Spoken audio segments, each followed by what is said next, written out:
వీరగల్లులు అంటే ప్రాణాలు ఈ రాజ్యం కోసం అర్పించిన వారు మరియు పంట భూములను కాపాడడానికి, అడవి జంతువుల నుంచి పంటలను కాపాడడానికి, గ్రామాలను కాపాడడానికి ప్రాణత్యాగం చేసిన వీరుల శిల్పాలు అవి.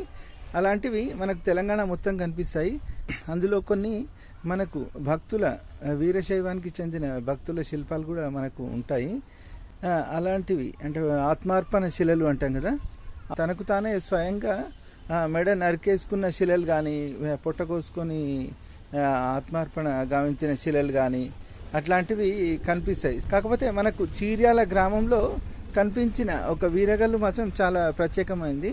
అంటే ఇట్లాంటివి కూడా చాలా ఉన్నాయనుకోండి. ఇక్కడ ఉన్న వీరగల్లు శిల్పం ఎట్లా అంటే, ఒక వీరుడు ఇంకొక వీరుని తల, అంటే ఆత్మత్యాగం చేస్తున్న వీరుడు, అంటే స్వయంగా ఆత్మత్యాగం చేస్తున్న వీరుని తలని నరుకుతున్న వీరగల్లు శిల్పం అది.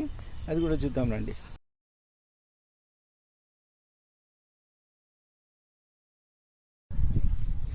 ఇది ఈ వీరుని తల ఆత్మార్పణ, స్వయంగా తనకు తాను శివయ్యకు ప్రాణాలు అర్పించుకోలేక నరబలి టైప్ అనుకోండి. కాకపోతే బలి కాకుండా ఇక్కడ స్వయంగా తనకు తాను ఒప్పుకొని శివుడికి ఆత్మార్పణం చేస్తున్న దృశ్యం అన్నమాట ఇది.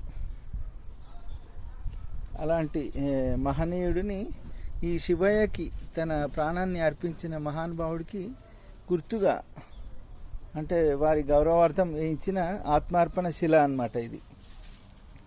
ఇది ఒక వీరగల్లు శిల్పం. మనం ఈసీఐఎల్ కీసరగుట్ట వద్ద ఉన్న చీర్యాల గ్రామంలో 1200 సంవత్సరాల కిందటి మనకి ఇక్కడ